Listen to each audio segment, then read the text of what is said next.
curta, deixe seu like, compartilhe o vídeo, se inscreva no canal aí para poder estar sempre ajudando o canal a crescer e poder trazer conteúdo para vocês. Eu queria contar hoje a história do Batman.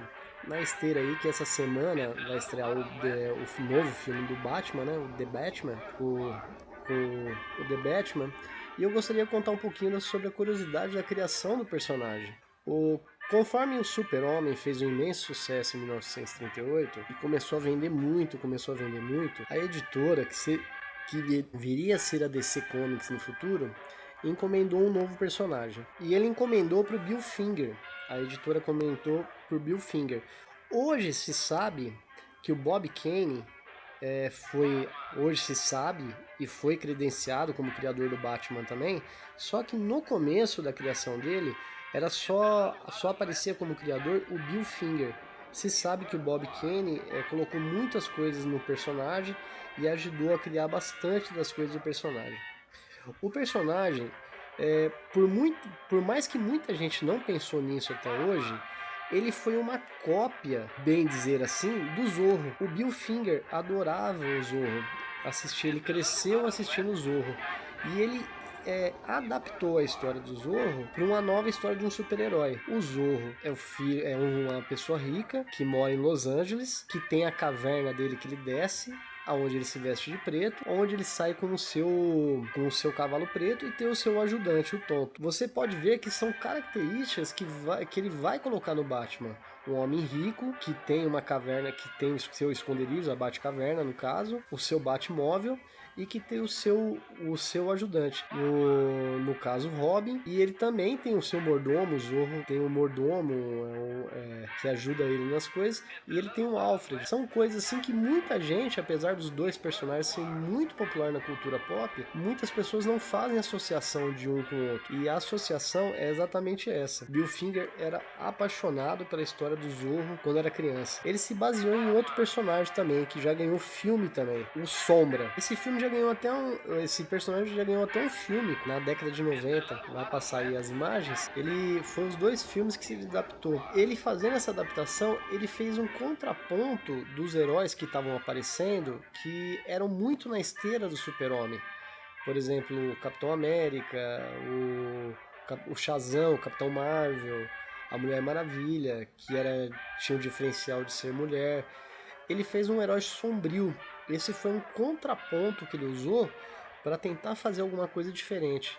O Batman, desde o começo, ele foi colocado como se fosse um detetive. E ele usa muitas dessas coisas da indústria Wayne para poder ajudar o Batman no mundo real.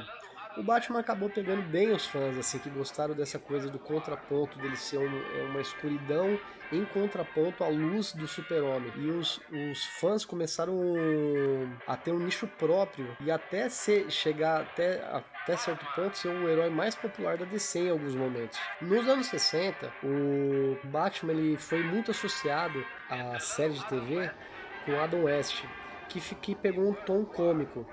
Demorou aproximadamente 2 décadas entre autores grandiosos que que escreveram e desenharam o Batman para voltar a ser uma pegada mais sombria. Isso aconteceu nos anos 80, principalmente com o Frank Miller, que fez o Cavaleiro das Trevas Retorno, o Alan Moore, que fez Asilo Arkham, o Alan Moore, que fez o Asilo Arkham e a Piada Mortal, que explicava a origem do Coringa, que inclusive vai ser usado no filme do Tim Burton de 88, essa origem da Piada Mortal, e o Cavaleiro das Trevas vai ser usado numa trilogia própria, já com o Christopher Nolan, e assim foi e assim foi crescendo a franquia.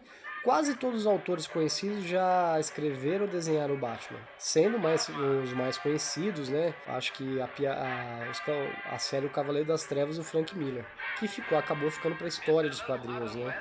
Que deixou de ser aquela coisa mais infantil e virou uma coisa mais adulta. Diversos atores sérios aí já interpretaram o Batman, desde o Lewis Wilson, Robert Lowry, Adam West, que fez essa versão mais cômica, o Michael Keaton no filme, o Val Kilmer também no filme, o George Clooney, o Christian Bale, que ficou eternizado aí na trilogia O Cavaleiro das Trevas, o Ben Affleck, mais agora. E o filme que vai estrear essa semana, que é com o Robert Pattinson, que ficou muito famoso aí pela saga Crepúsculo. Como eu disse aí, teve a polêmica da criação do Batman, que foi oficialmente acreditada ao Bob Kane, só que posterior foi descoberto que o Bill Finger foi decisivo aí para fazer o Batman.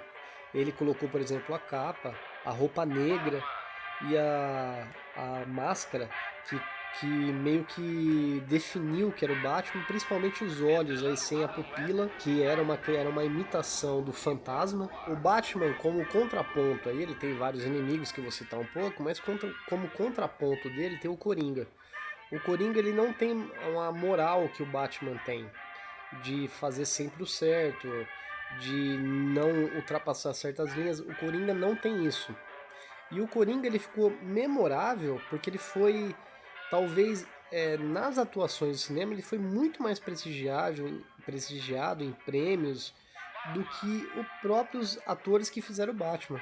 Caso, por exemplo, Jack Nicholson, Heath Ledger, que ganhou o Oscar de melhor ator coadjuvante e vindo a falecer antes de receber o prêmio, e o Joaquim Phoenix, que ganhou o Oscar de ator principal fazendo um filme solo do Coringa. A origem do Batman todo mundo conhece a princípio, mais ou menos. Ele apareceu na Detective Comics 27 em maio de 39, onde explica que ele é filho de Thomas Wayne e da sua mulher Martha, e que após eles irem ao cinema, dois ladrões tentam roubar o pai e a mãe dele e ele, e acaba matando seu pai e a sua mãe. E isso que vai impulsionar ele a criar o Batman, se preparar para ser o Batman e para atuar contra a criminalidade, lutar pelo bem, pela justiça. Outros vilões de efeito aí da vida do Batman é o Pinguim, o Espantalho, o Duas Caras, o Charada. Todos eles aí já apareceram em algum filme ou na série. No filme que vai estrear o The Batman, o Robert Pattinson, é o Pinguim o vilão desse filme. E aparecendo a antagonista dele, a Mulher Gato. Com quem no gibi, além de ela ser uma vilã, na verdade ela serve como uma anti-heroína. E ela tem um caso com Batman durante várias décadas aí, mostrado isso no gibi.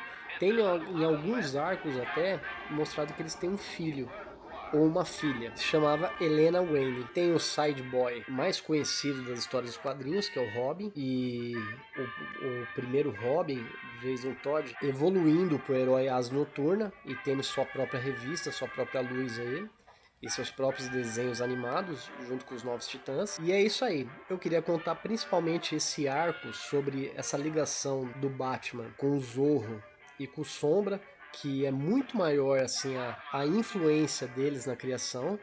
Queria contar sobre isso do Bill Finger, do Bob Kane, que muito tempo não ficou claro e não foi admitida a criação do Bill Finger, no caso, ficou muito tempo esquecido.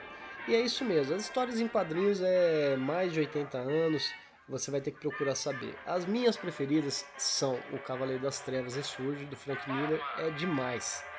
E O Longo Dia das Bruxas, também é maravilhoso. O resto você vai ter que procurar saber. E bom filme pra gente que vai estrear essa semana.